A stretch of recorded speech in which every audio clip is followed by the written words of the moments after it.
Feliz Dia da Mulher.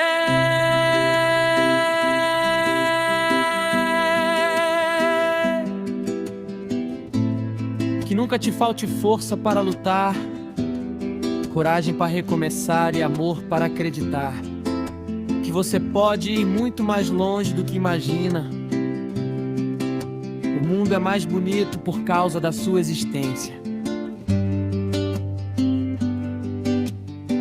Mulher é a força quando precisa ser forte.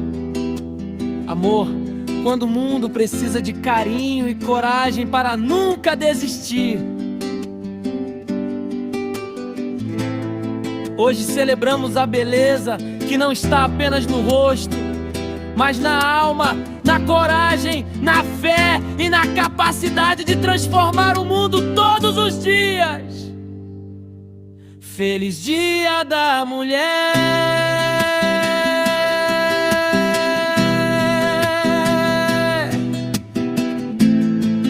Que Deus continue abençoando cada passo da